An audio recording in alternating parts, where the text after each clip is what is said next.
Sonny knocked once, opened the front door, and didn't manage to get 2 steps into the chaos before Connie, screaming his name, leapt into his arms. Her bright yellow dress was scuffed and darkened where she must have gone down hard on her knees. Strands of silky dark hair, freed from the constraints of 2 bright red bow-tie barrettes, whipped over her face. Behind Sonny, Tom closed the front door on an autumn breeze that picked up leaves and garbage off Arthur Avenue and swept them down Hughes and past the front steps of the Corleone home, where Fat Bobby Altieri and Johnny LaSala, a couple of ex-boxers from Brooklyn, stood atop the stoop smoking cigarettes and talking about the Giants. Connie wrapped her little girl's skinny arms around Sonny's neck and planted a loud, wet kiss on his cheek.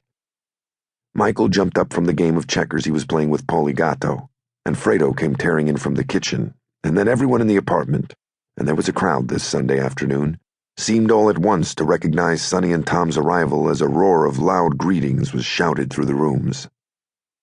Upstairs, in a study at the head of a flight of wooden steps, Genco Abondando rose from his seat in a tufted leather chair and closed the door. "Looks like Sonny and Tommy just showed up," he said. Since anyone who wasn't deaf would have heard both the boys' names called out a dozen times, the announcement was unnecessary.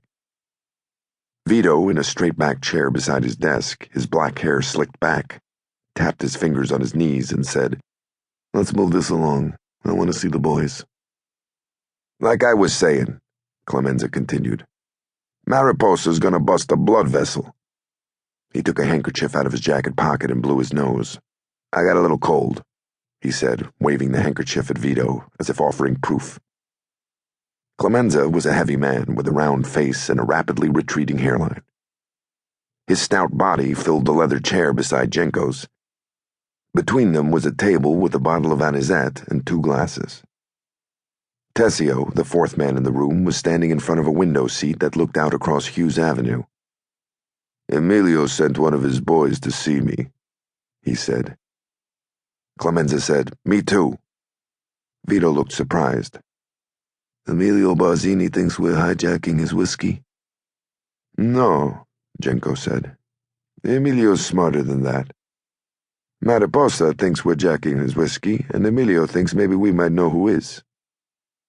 Vito ran the back of his fingers along his jaw.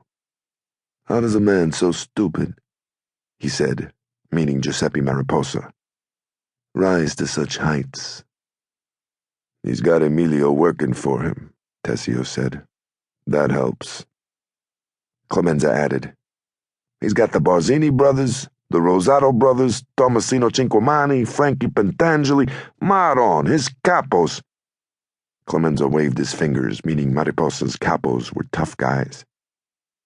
Vito reached for the glass of yellow strega on his desk. He took a sip and put the glass down. "This man," he said, "he's friends with the Chicago outfit. He has the Tattaglia family in his pocket.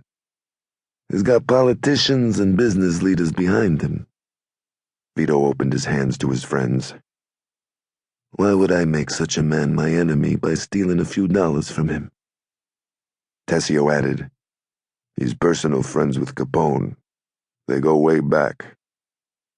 Clemenza said, "Frank Nitty's running Chicago now." "Nitty thinks he's running Chicago," Genco said. "Rika's the one calling the shots since Capone's in the big house." Vito sighed loudly, and the 3 men in front of him were instantly quiet. At 41, Vito still retained much of his youth. His dark hair and muscular chest and arms, his olive skin that remained unmarred by lines and wrinkles.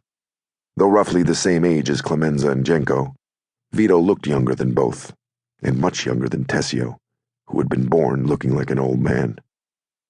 "Genco," he said, "consigliere, is it possible he's this stupido? Or," Vito punctuated his question with a shrug, "or is he up to something else?" Genco considered the possibility. A slender man with a nose like a beak, he always looked at least a little nervous. He had a constant case of agita and was forever plopping 2 Alka-Seltzer tablets into a glass of water and drinking it down like a whiskey shooter. "Giuseppe's not too stupid he can't read the writing on the wall," he said.